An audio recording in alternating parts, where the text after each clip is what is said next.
convince me that I can live without you, but I know I can, I'll somehow make it out. Well, then if I do fall, then what will be my savior? I can't lose this time, can't lose this time.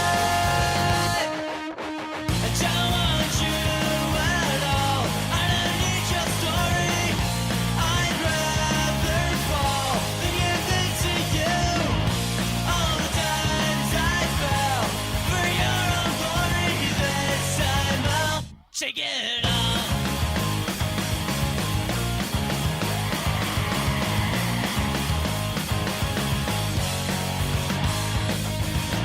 I try to convince myself that I could live without you, but now I know I can, I somehow made it out. And I know I won't fail, cause I will be my savior. I'll lose this time, I'll lose this time. I don't want you at all, I don't need your story. I'd rather fall than give it to you. All the times I fell for your own glory, this time I'll take it, this time I'll take it all.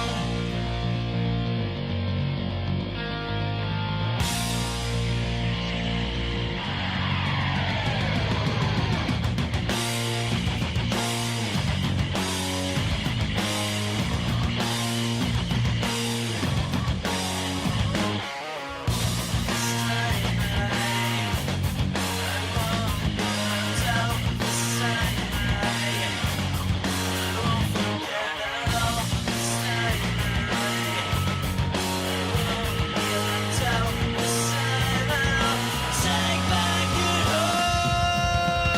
Don't want you at all, I don't need your story. I'd rather fall than give it to you. All the times I fell for your own glory, this time I'll take it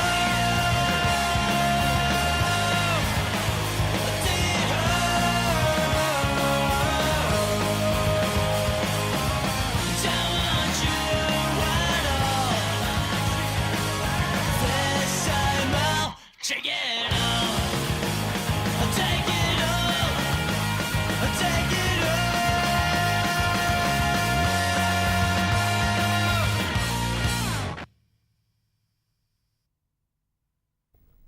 Okay, today we're going to be looking at some of the custom and airbrushing techniques that I used to paint my Mitsubishi L200 Warrior.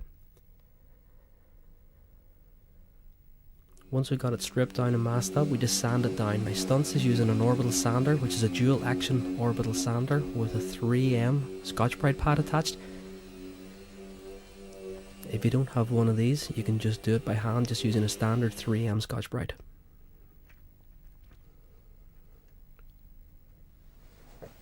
Now we're just cleaning it down with panel wipe. This is panel wipe, a degreaser. Just make sure you get all the residue off. And finally we just go over it with a tack rag to move any surface imperfections.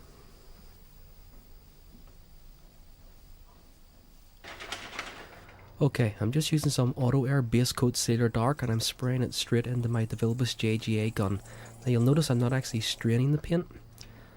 I'm just simply using my DeVilbiss Top Hat filter. It saves me any time.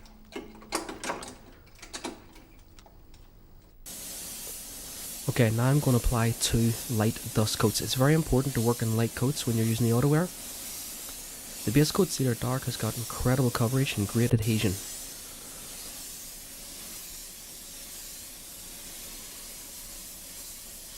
You can see how light my first coat is going on.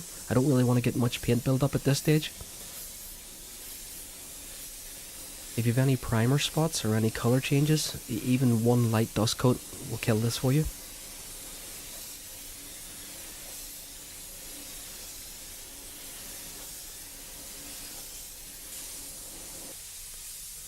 Okay, again, even on the second coat, you see I'm not really loading it up. It doesn't take much paint to cover here. Just keep it nice and light. If you're not working in an oven, it's a good idea to really force dry the heat with a local heat gun. It only takes a few seconds. You can actually see the polymer binder evaporating here. After the second coat with just a bit of local heat, I would be able to mask over this within 4 or 5 minutes.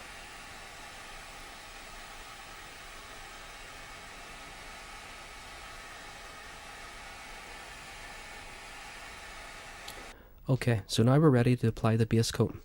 I'm using Gem Ruby, and I'm just pouring it neat straight into my DeVilbiss SRI detail gun. The SRI detail gun is perfect for getting in around tight areas. And I'm trying to apply just 3 nice light coats. Again, you don't really want to load the paint up, just work on nice light coats. You can see in the second coat here, you can see the chameleon, the flip paint starting to really take effect. And the third dust coat.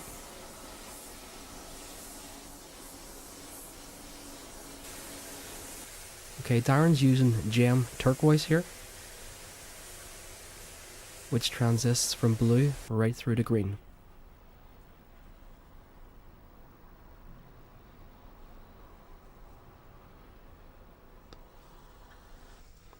Okay, we're about to do some flames now on the front of the pickup, and I'm using application tape. This isn't an automotive tape, it's more from the sign industry. It's quite low tack, but it's handy for working on large areas.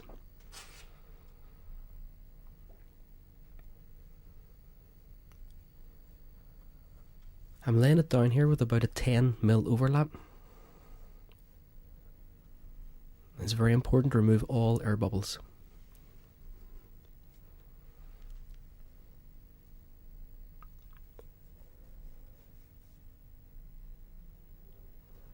Okay, once I've got the whole front of the pickup covered, I'm now just drawing the design out with pencil.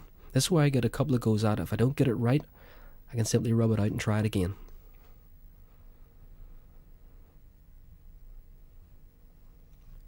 And now I'm cutting it out with a 10A scalpel. You need to be pretty exact here, and you don't want to lean too hard. You don't want to really cut into the base paint, just the masking tape.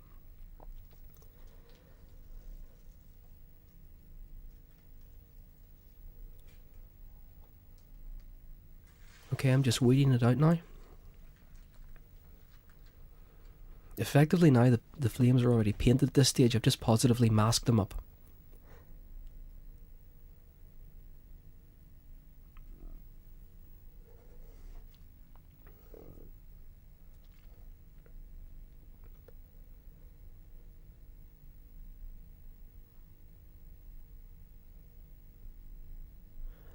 Okay, now I'm going over with base coat sealer dark again, one nice light coat, just look at the coverage, and this is just really to kill the excess Gem Ruby. Okay, now I've just marbleized the whole front of the pickup using aluminium course, and I'm laying blue teal candy down over the top. Marbleizing is one of the techniques that I teach on my 2-day classes. I just thought I'd get a shameless plug in there. And now I've laid down some black cherry candy. And now I'm just shadowing the flames using my Iwata HPBCS Eclipse. That's a standard 05 needle, and I'm just using deep black to shadow the flames.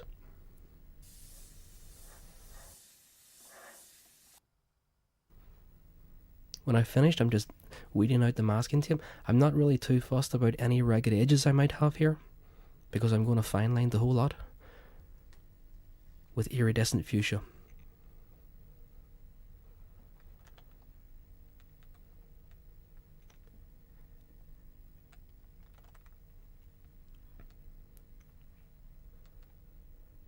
Another way to do the flames, and if you have the confidence, is just to use the 3mm fine line tape directly on the surface and actually draw the flames with the tape. This takes a bit of practice, but one of the good advantages of using this system is that you can actually cut the masking tape on top of the 3mm fine line tape, so you're not actually cutting directly onto the base paint.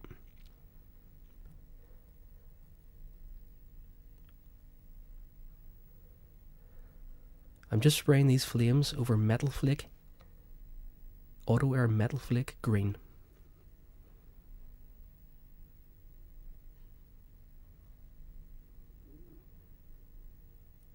And I'm using dark green candy. I'm just putting a couple of coats on. I want the flames to be quite subtle.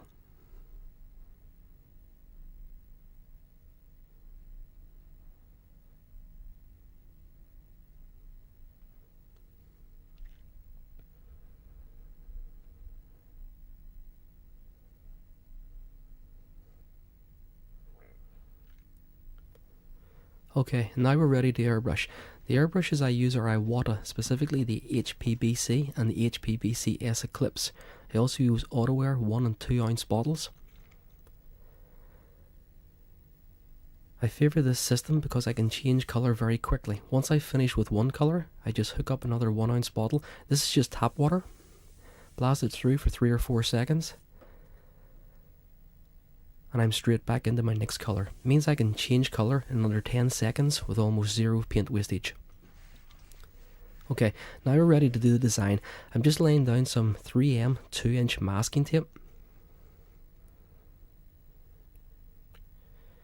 And now I'm cutting around the doors and any handle trims.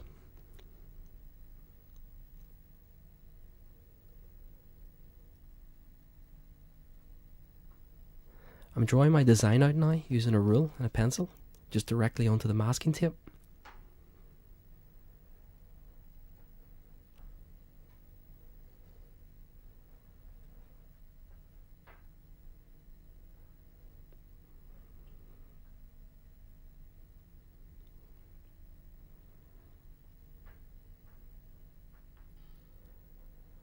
And now I'm cutting it out again with my 10A scalpel.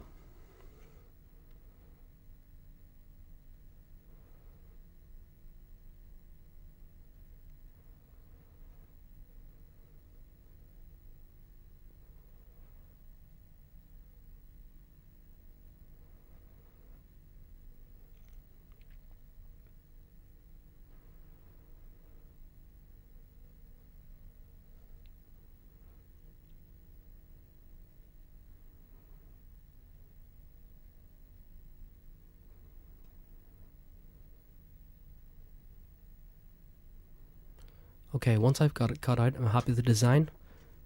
I'm now ready to paint. I'm just pouring some bright white straight into my SRI detail gun. The advantage of this paint is I don't have to actually reduce it. It's just shake and serve. Straight into the gun and it's ready to go.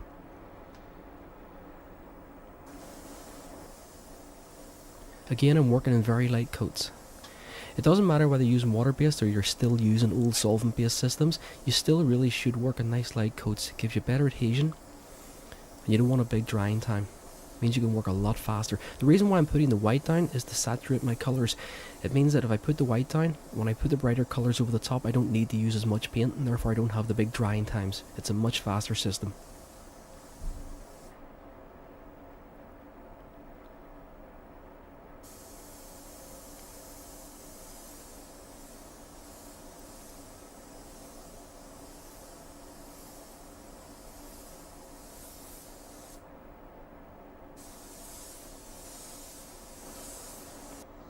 Okay, I'm just applying some local heat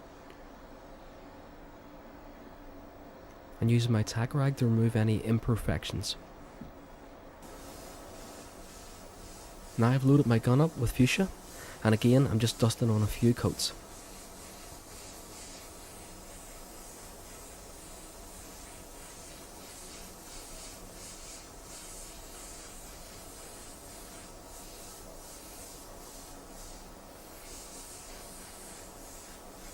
Okay, I'm just progressing the sky now with my Eclipse, my Iwata Eclipse, and I'm using Caribbean blue, bright blue, purple, just whatever colour I feel it needs.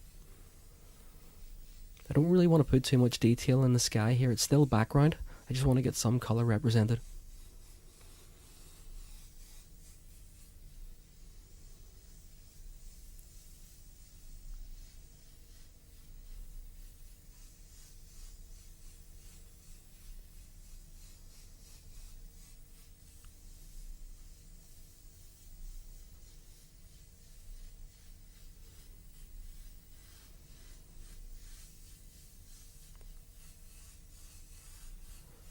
Okay, I've got the sky finished, the masking tape removed, and now I'm just starting to detail the skyscrapers.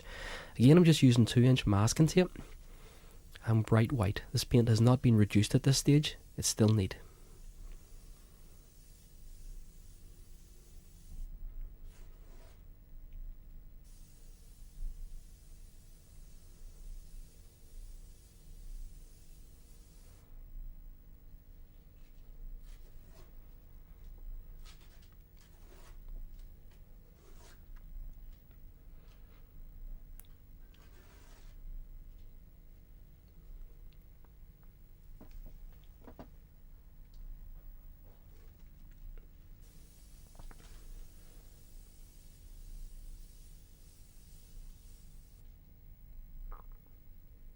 Okay, we finished the background and now we're going to work on the foreground. I'm going to paint this warrior girl. She's going to be holding a sword and stuff, but I'm not really worried about that at this stage. I'm just trying to get a basic line drawing, and I'm drawing directly onto my Frisk film.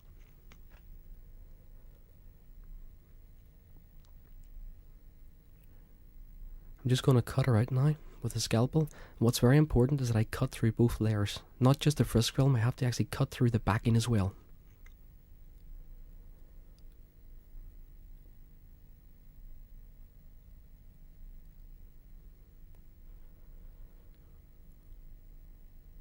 Okay, when I've completely cut it out, I'm left with an inner, which is the positive stencil, and the outer, which is the negative.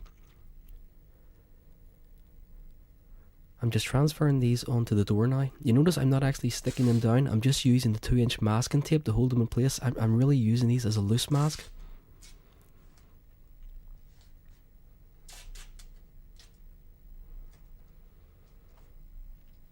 Okay, and now I'm just applying some neat bright white.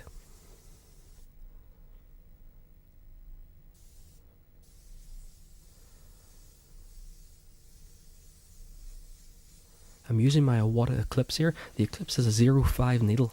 The 0.3 needle would be a bit slow here, whereas the 5 puts out a lot more paint and lets me work a lot quicker. Obviously, time's money. And I'm not really going to flood fill the whole area. I'm just going to put quite a light coat on.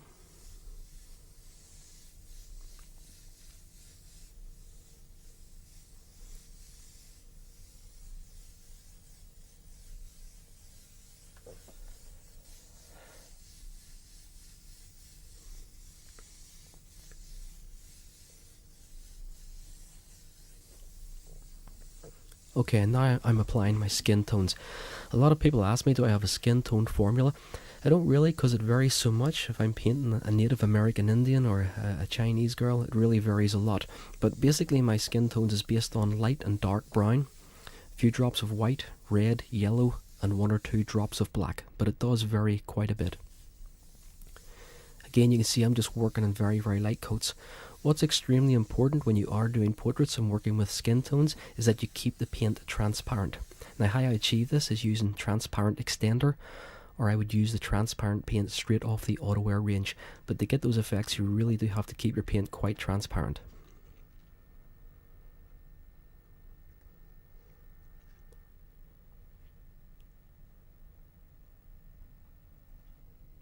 Okay, I'm just laying on the positive stencil, the inner part. Again, I'm just using it as a loose mask, and I'm just blowing some bright white in around the eyes and where the lips are going to be. This is just to help me get some perspective when I'm working with the skin tones.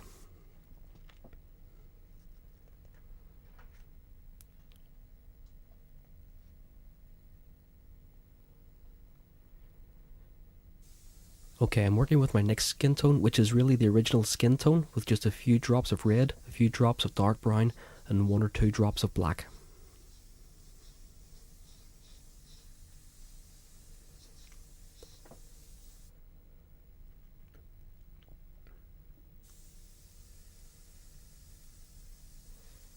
You see how many passes I'm having to make before you actually see the paint building up?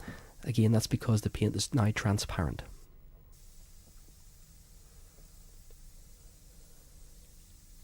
That way I get several goes at getting it right.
Okay, I've progressed my skin tones a bit further. Every time I want to go darker, I just put another few drops of dark brown, another few drops of red in.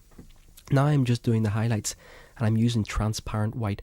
This isn't bright white with transparent extender, this is transparent white directly off the transparent range.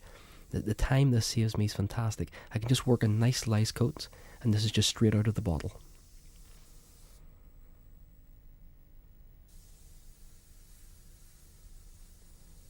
You see how subtle some of those highlights are going in?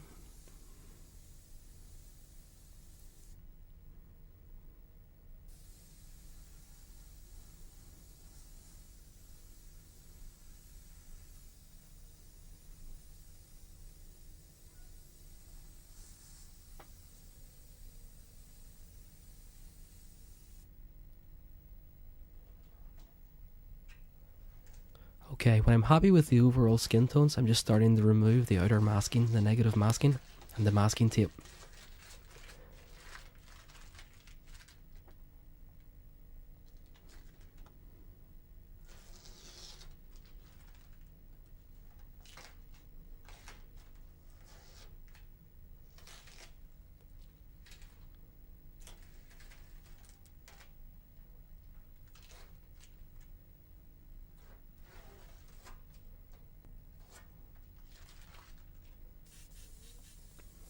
Okay, I'm just going to detail the eyes now, and I'm using bright white with my HPBC.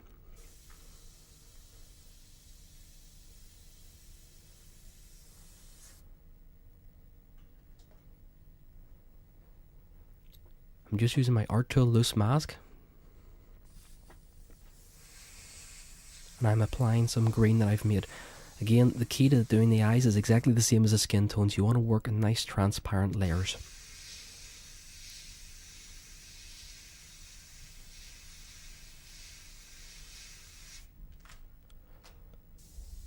Just using the air from the airbrush to dry the paint, and building it up in nice steady layers.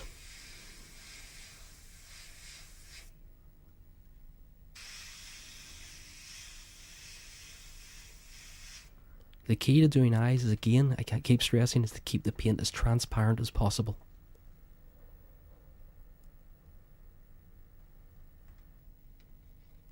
Now I'm back in with my loose mask, my HPBC, and I'm using deep black with just 1 or 2 drops of reducer.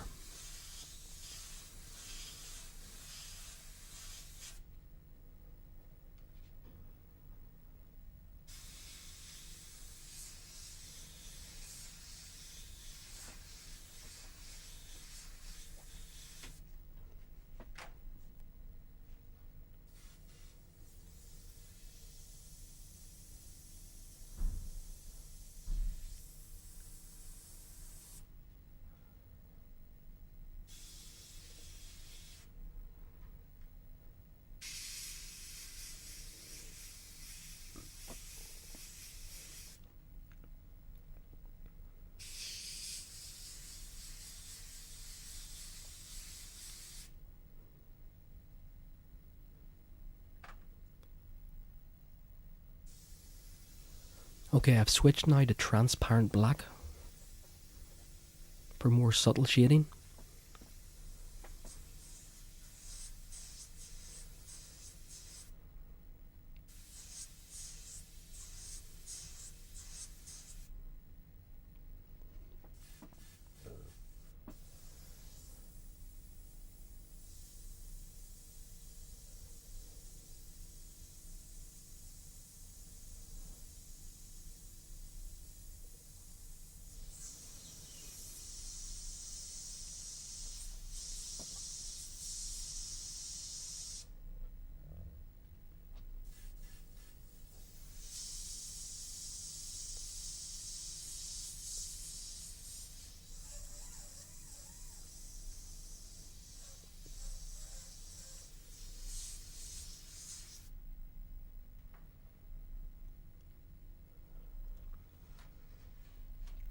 Okay, I'm removing the stencil now. And now I'm using deep black again. I'm just going to go in with a series of dagger strokes here to form up the eyelashes and the eyebrows.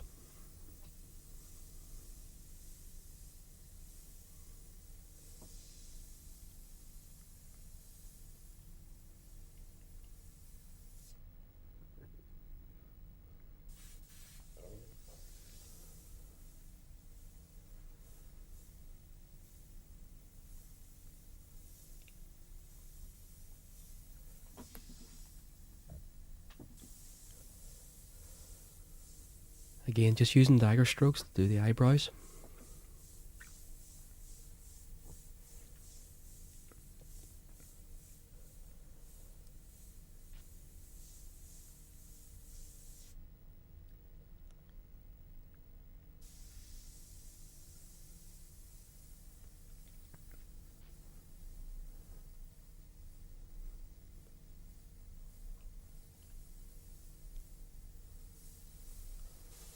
Okay, we've finished the eyebrows, now we're going to highlight the eyes. This is the most important part of the whole mural. You have to make sure your airbrush is working perfect. You only get one go at the money shot. I'm using my HPBC with detail white.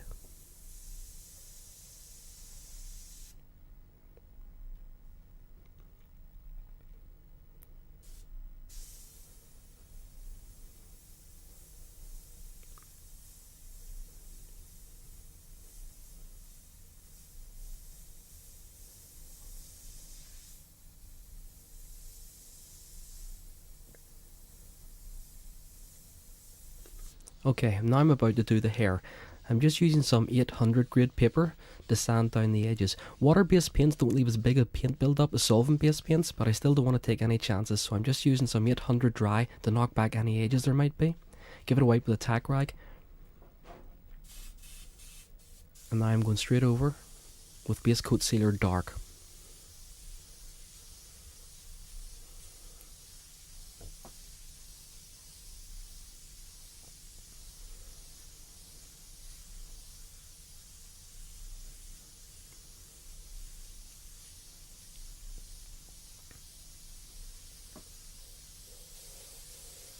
Okay, I've switched now to deep black, and you can see the contrast between the deep black and the base coat sealer dark. It wouldn't be as obvious as this once it's been clear coated, but I still use this contrast to my advantage here.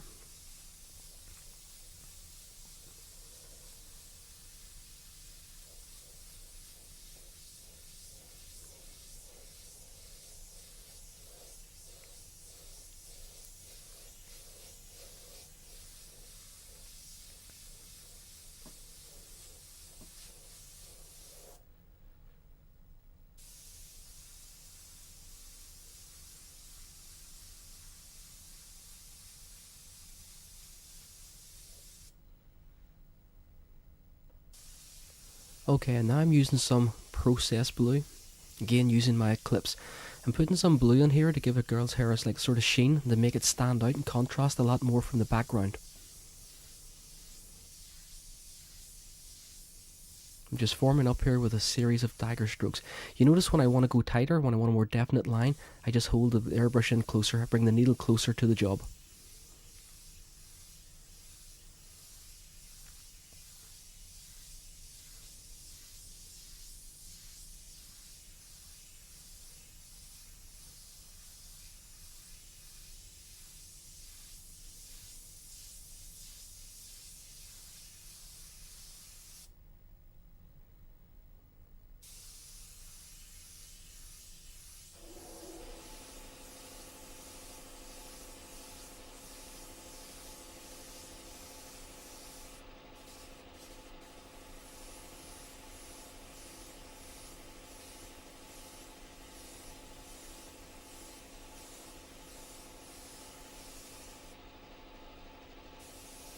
Just continuing the dagger strokes and just forming up the hair. Putting more paint in where I want highlights.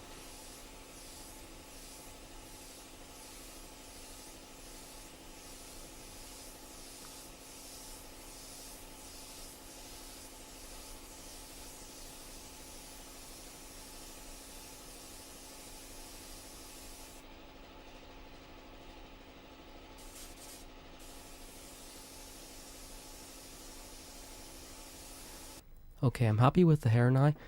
I'm going to finish her mouth, her jewellery and her sword later, but that's as far as I'll take this mural at this stage. And now I'm just going to work on the second part of the mural. I'm going to paint the tiger here, and I'm just using base coat sealer dark again to fill in the background area.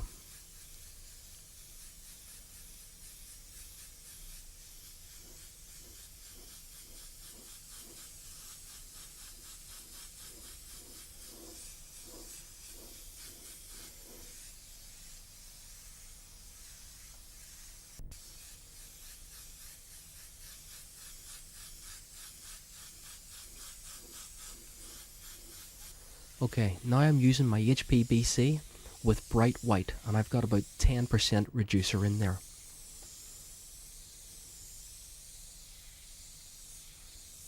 This mural is going to vary quite drastically from the last one, in the sense that it's going to be about 90% freehand, just a series of dagger strokes. I will be using some frisk film later on when I come to do the teeth, but most of this will be freehand. I'm really just using the paint now to draw out the basic shape of the tiger.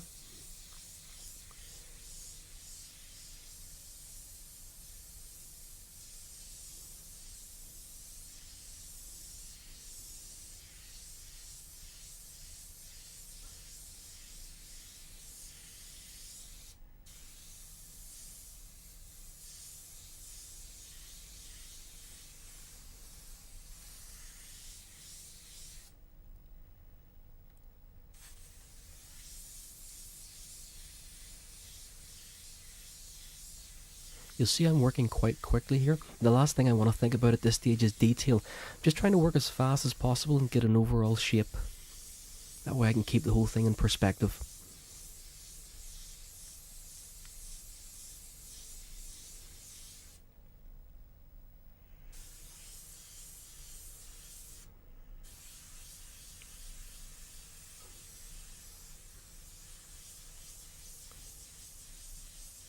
Just working away lots of dagger strokes, keeping the whole style pretty loose at this stage. As I say, I'll not worry about detail till later on. Apart from the safety issues, one of the biggest advantages of using water-based paint over solvent is the fact that there's absolutely no time window. What that means is I can work away at this tiger, I can take it to completion, or I can leave it halfway through. The point I'm making is that I can walk away for a day, 2 or 3, 4 days, even a couple of weeks, and then come back and clear coat it without any delamination. When I was using my old solvent-based systems, you couldn't really leave it in base paint overnight or for a few days without having to use an intercoat clear, or worse scenario, you would have to actually clear coat the entire panel and then come back in and sand it down. I'm just spraying away here for 40 PSI. I want to keep the paint between 35 and 45 PSI. And I've just progressed a bit further with the dagger strokes.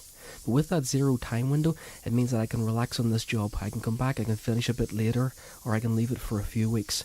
Apart from the safety aspect, to me that's probably the biggest advantage water-based has over solvent-based.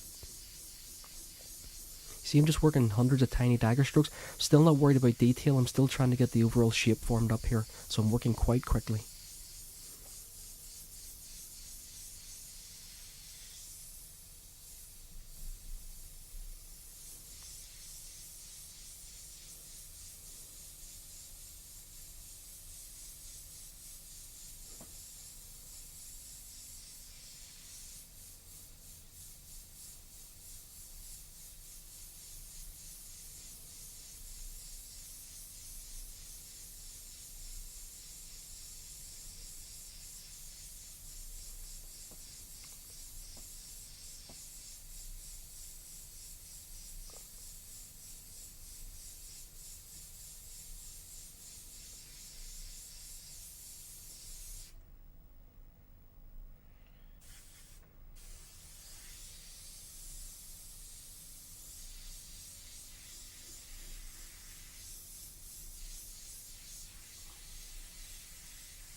Okay, I'm just starting to load the paint in a bit more, especially on the most foreground areas where I want the biggest contrast. Again, just hundreds of dagger strokes, but this time I'm just putting a bit more paint in, pulling the trigger back about another mil or so and getting a bit more paint in there.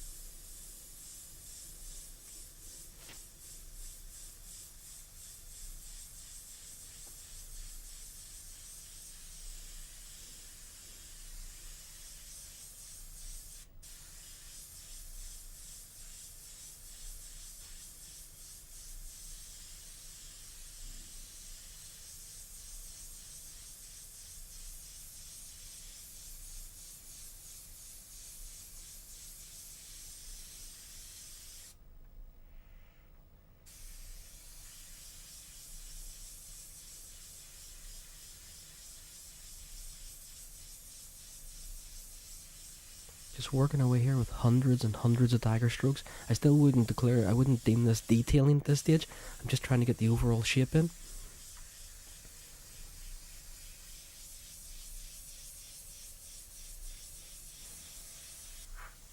Okay, I'm just starting to do the tiger's camouflage now. Effectively what I'm trying to achieve here is just a ghost image. I'm not going to use any colour till the very end. I'm going to take a complete ghost image of the tiger.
Okay, when I'm happy with my overall ghost image,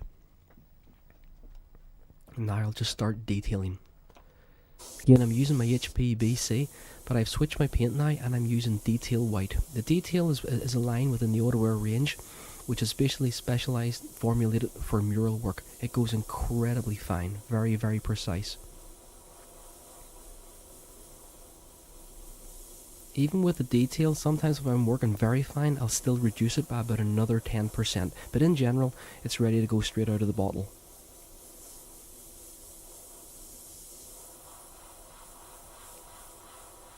There's quite a few colours in the detail range, and this is one of the main paints that I would use when I'm working on crash helmets. I want to go into really, really fine detail. There's some people using solvent-based paints who argue that the water-based doesn't atomize as fine as a solvent-based paint, and therefore it doesn't go as fine, you can't get as much detail. I don't know if I really agree with that. When you're using the HPBC in conjunction with the detail range, to me it's as good as it gets, and it certainly goes as fine as anything I would need.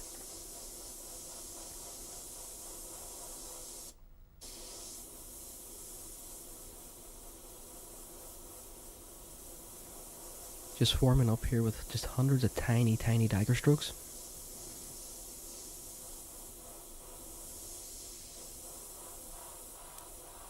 No shortcuts here, I'm afraid. You just have to keep putting the work in.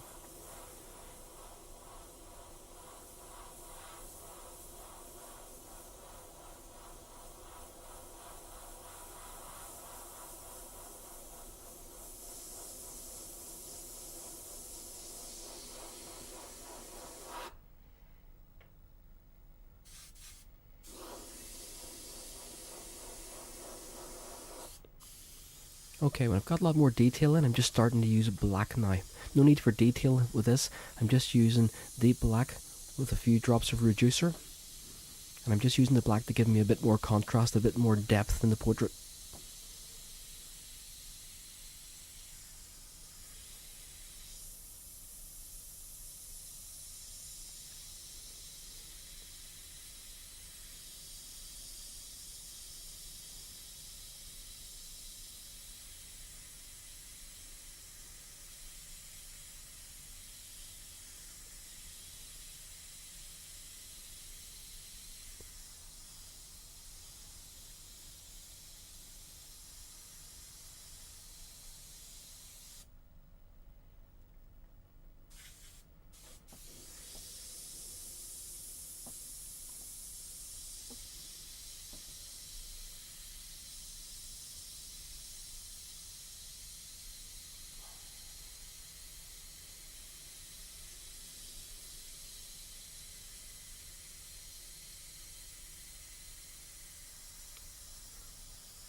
Okay, I'm happy with the ghost image now, and I'm just starting to lay down the colour. I've just mixed some flame red, flame yellow and flame orange together with no reducer. This is just neat out of the bottle, and I'm just dusting it on, keeping it nice and light. For me to turn this whole ghost image into full colour will only take a few drops of paint. You see, even with a couple of passes already, you can see the colour starting to come in.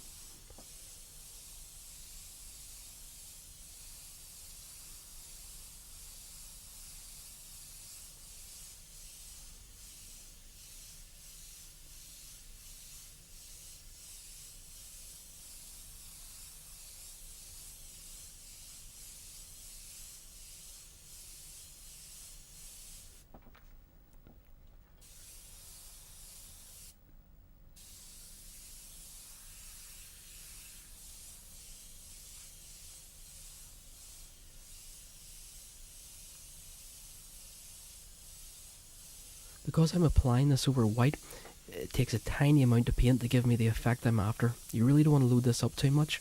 That's the whole idea of doing the ghost image in the first place, to keep the paint down to a minimum. You see how little paint's gone in there, and already I'm starting to get the effect.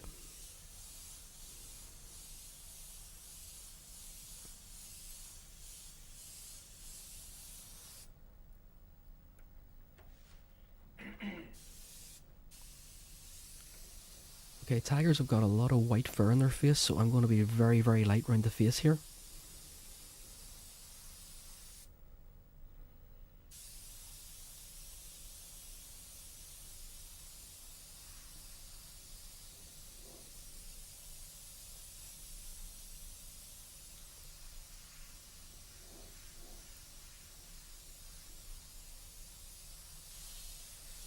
Okay, I'm just using deep black now, neat. I haven't even got any reducer in this. I'm just using this to exaggerate the tiger's camouflage.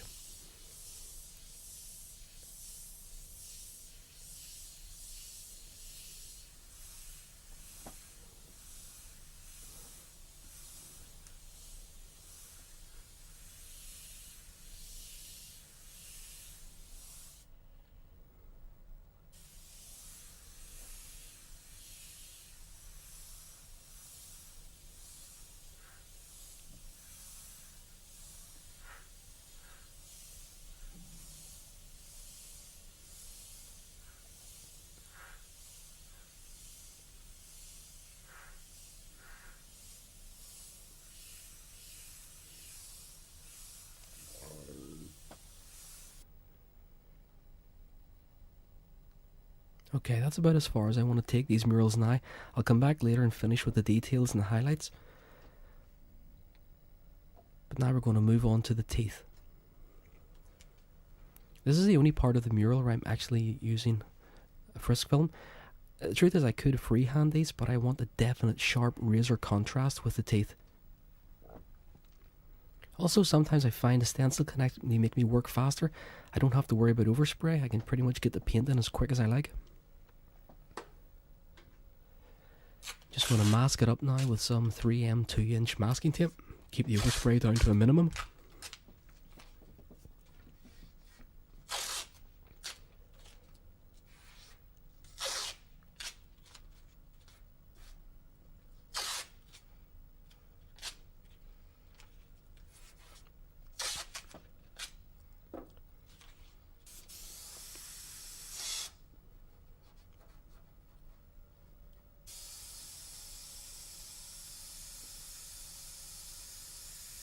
This is just bright white with a couple of drops of reducer. You notice that even though I'm using the masking, I'm still being selective about where I'm putting the white in. I don't want to just flood fill the whole area and leave it completely white and then have to shadow it. Better that than I just put the white in the middle and it'll give it that 3D effect straight away.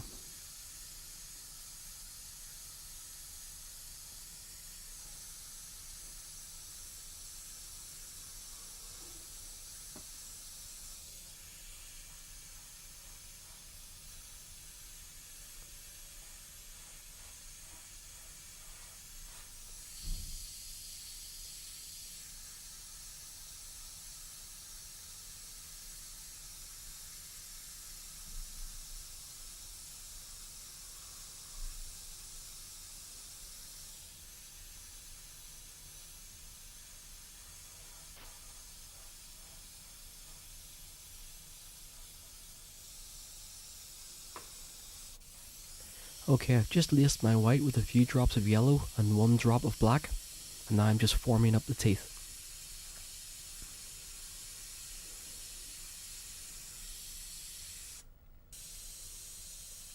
There's a few people who feel that using frisk film or masking tape is cheating. I couldn't really disagree more. To me, it's just another one of the airbrushing techniques. There only are 3 techniques of loose masking, freehand and stenciling. The tiger I'm using on the other side has got its mouth closed, so I've got no real contrast with teeth.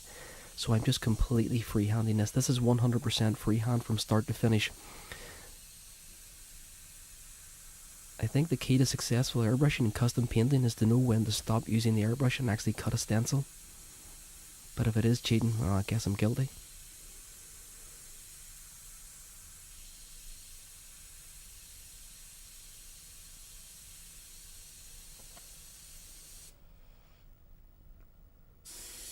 Okay, I'm just using flame red with a few drops of white to give me a nice sort of pink tone for the gums and the inner mouth.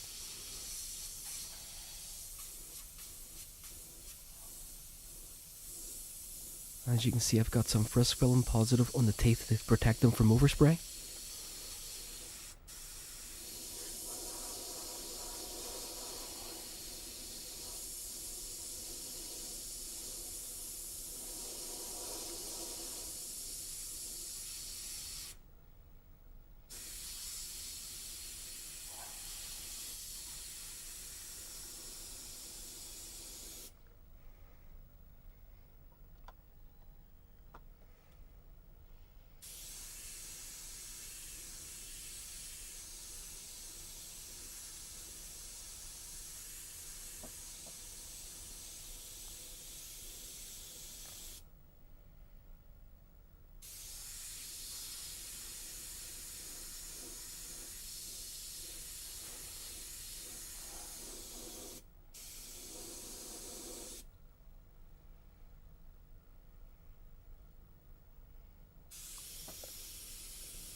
Okay, I'm just using my original white mix with just a few more drops of black.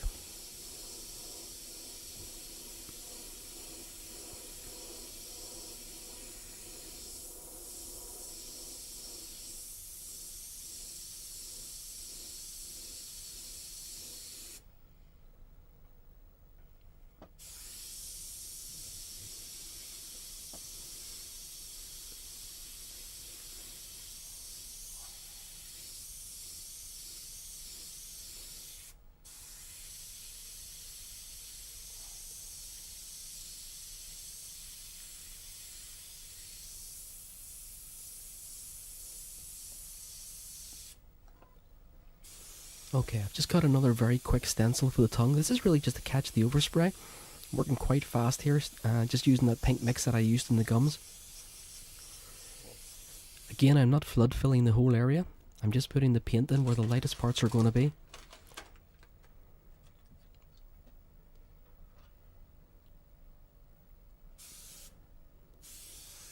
And now I'm using my black with reducer.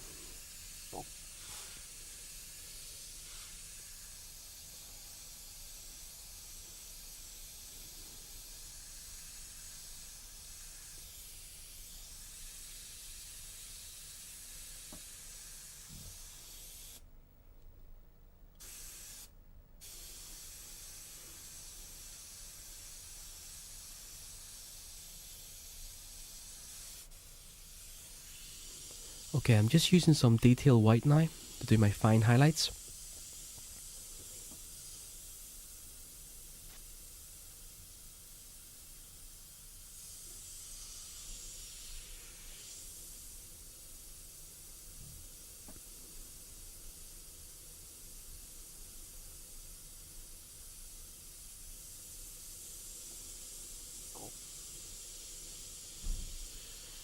You notice I'm not getting any spluttering or spitting whatsoever. That's a combination of the HPBC and the detail range. I have put a few drops of reducer in here, but this mix will let me go in very, very fine. I don't have to worry about any spluttering or spitting. Whenever I'm doing highlights like this, I'm no longer looking at my original reference picture. I'm just doing them more at random. It's a lot more fun that way. It's a lot more natural. I find that when I'm working on highlights and I'm really detailing, if I concentrate too much on the subject picture, I tend to lose a bit of perspective. So I'm just ignoring my reference picture now and just putting the highlights in wherever I think they're going to be.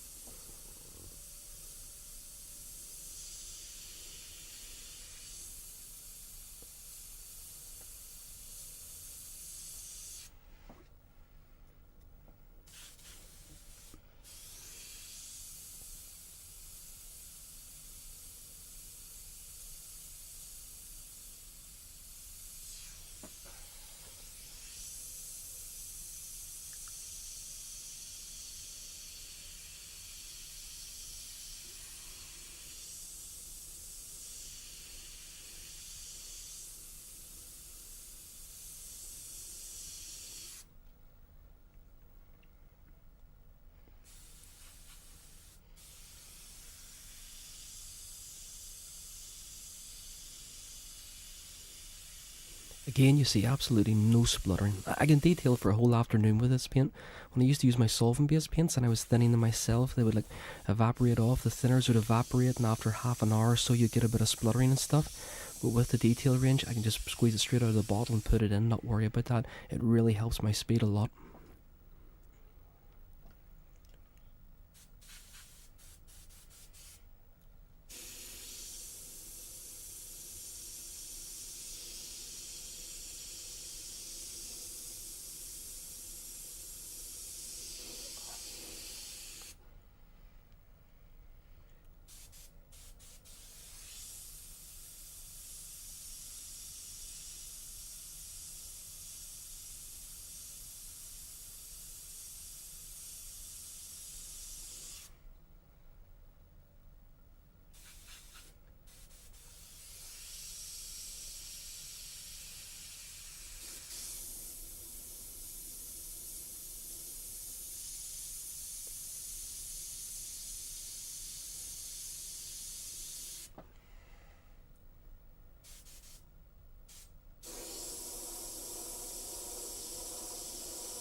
I always finish with detail white.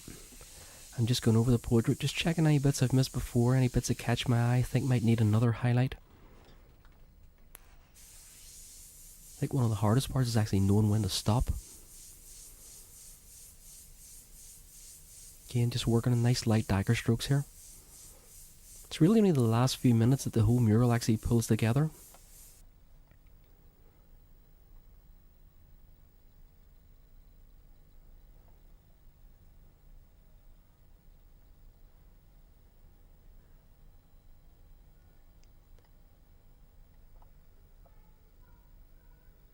Okay, and that's pretty much it. Just ready for clear coating.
Okay, so I've got the sides finished, and now I'm going to paint the tailgate.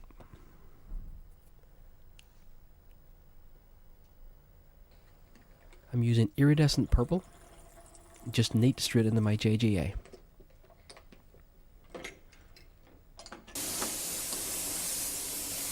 And you know the drill by now, I'm just working in nice light coats.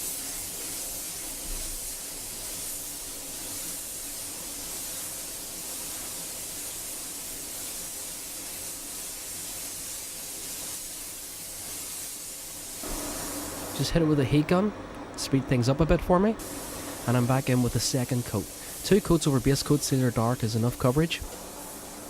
The beauty about the auto arrange with the extensive range of colours, I don't really mix my own colours anymore, so whenever I finish with the colour I can just put it straight back in the bottle, means I run zero wastage. Okay, now I'm just going over the purple with Hot Rod Sparkle Red. Just one nice light dust coat. And when you see it in the sunlight, you'll see the red really contrasting with the purple. Gives a real nice kick. Darren here is using Hot Rod Sparkle Spectrum over the top of black. Gives a pretty dramatic effect.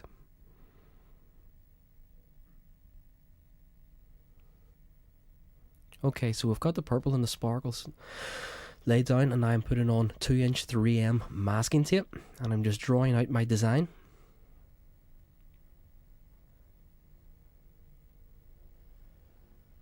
Just cutting it out. Careful not to lean too heavy again, you don't want to cut the base paint.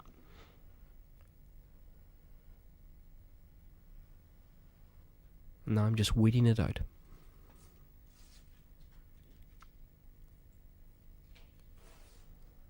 This is the exact same technique that I would use on my helmets, only obviously on a much smaller scale. And now I'm just spraying on aluminium medium. Just one medium coat.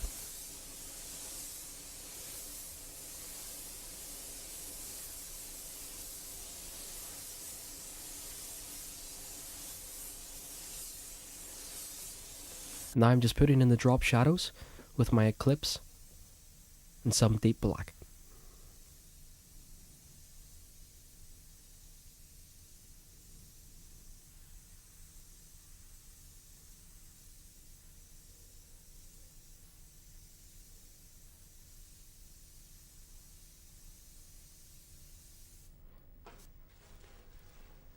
Just removing the masking tape. And we're giving the impression here that the purple is over the top of the silver, when in actual fact it's the other way around.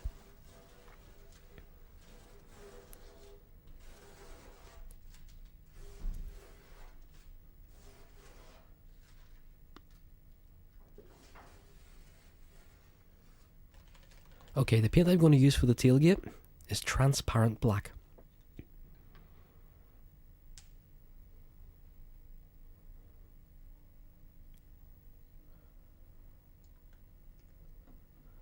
And I'm just putting in about 10% reducer.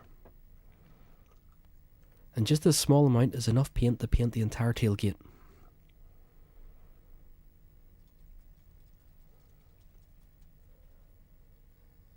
Okay, I'm just going to draw out some circles, and the easiest way for me to do that is to use the inner part of my 3M fine line.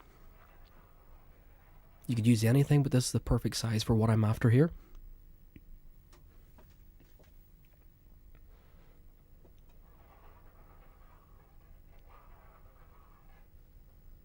Okay, when I've that done, I just go around the outside with the 3mm tape.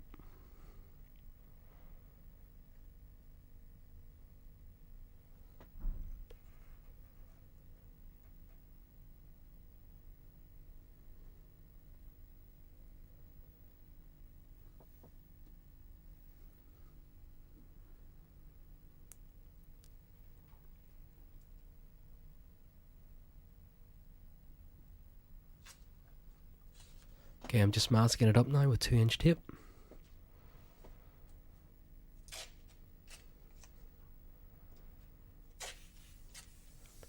Now I'm just taking my HPBC with the transparent black and just starting to dust it in.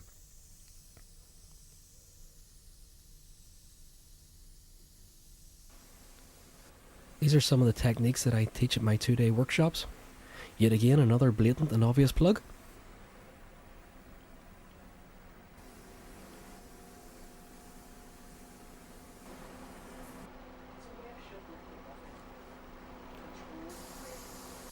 Okay, I'm back in just a few more passes with the transparent black.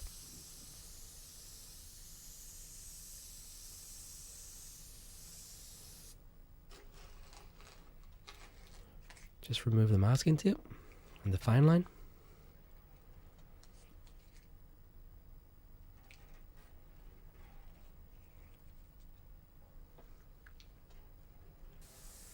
And now I'm going to freehand some shadows in. And you can see now why I use transparent black instead of semi-opaque. Gives me a chance of lots of passes and I can just build it up and form it up nice and slowly and take my time.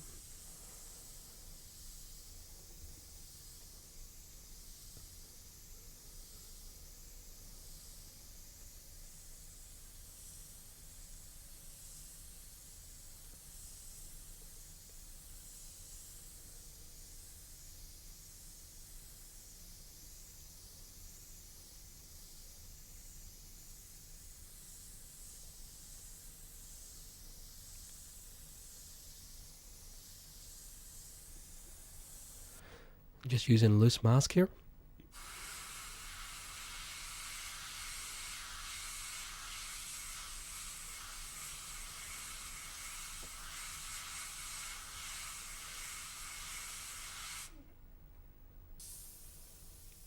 And I'm just freehanding in some stress cracks.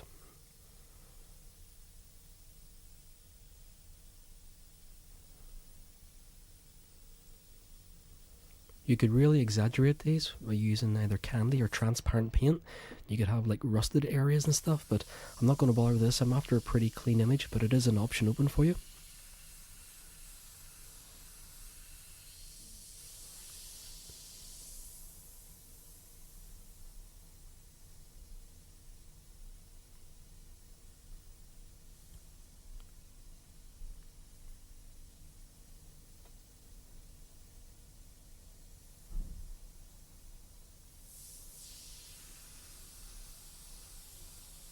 Okay, I'm just using some paper stickers here that you can get out of a local art and craft shop to give a rivet effect.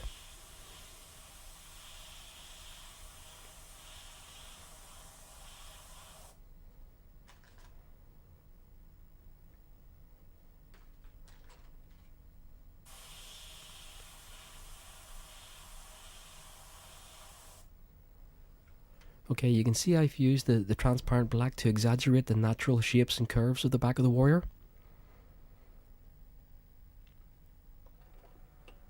These are exact same techniques that I use on my crash helmets. Obviously they're just a bit more detailed, a bit more tricky, but ultimately it's exact same techniques I'm using. Okay, I'm going to create like a wire effect here. I'm using 6mm or 1/4-inch fine line tape. If I was doing this on a helmet, I would probably use 3mm, but with a bigger surface area, I'll use 6mm.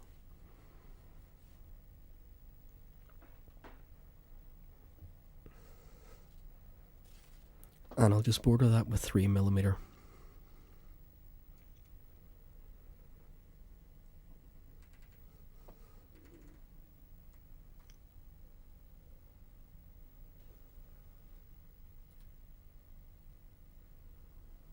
Okay, I'm just weeding out the 6mm and masking it up. And here I'm just killing the paint edges with base coat sealer dark.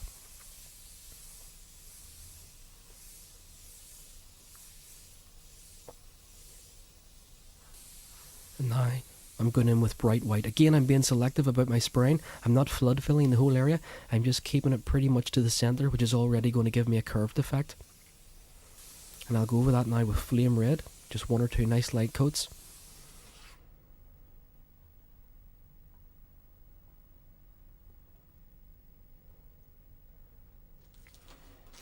And just remove the masking.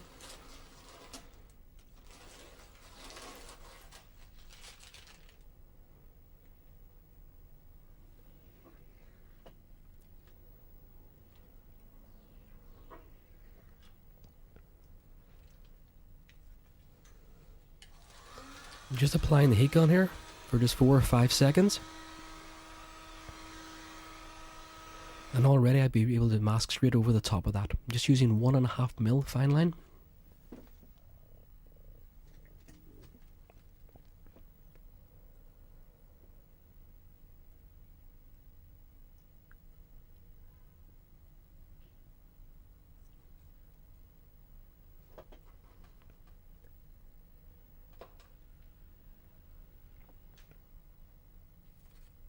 And again, I'm bordering that with 3mm.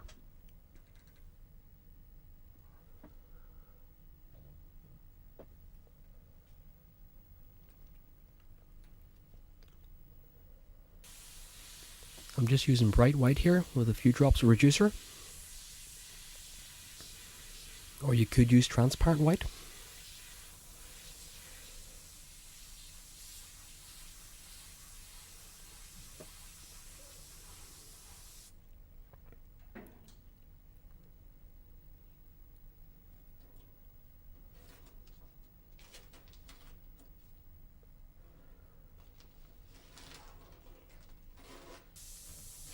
Now I'm just going to freehand over the top of that, give it a softer, more natural look.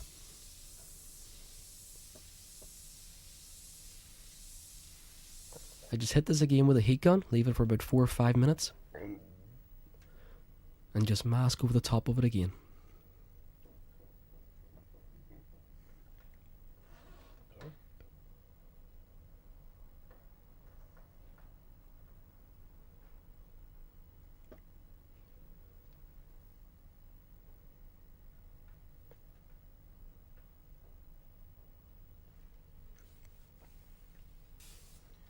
Okay, I'm just using my art tool, loose mask, with my transparent black and my HPBC, and just putting in some random drop shadows.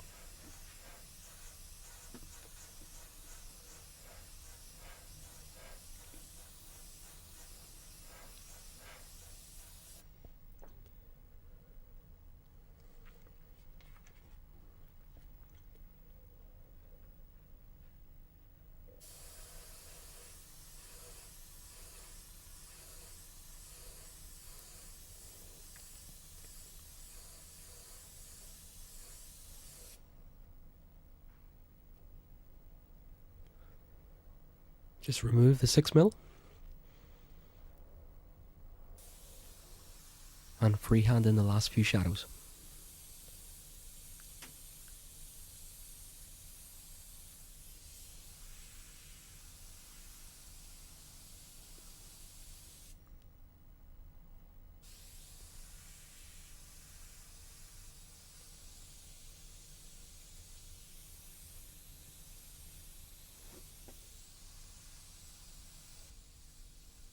Okay, now we're ready to clear coat. As I said earlier, one of the biggest advantages with the auto wear is the fact that I can leave this for 2 days or 2 weeks before I come to actually clear it. It really doesn't matter.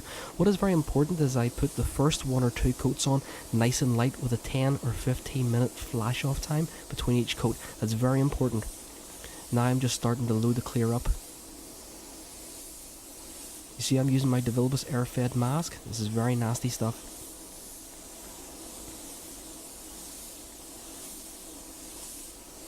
Okay, we're going to leave that overnight. And Stance is just sanding it down with 1000 wet and dry. Just removing any imperfections or any edges. And I go back over again with more clear. Again, the first coat you want to keep it on pretty light for adhesion purposes, and then I can just load it up after that, maybe 4 or 5 good heavy coats.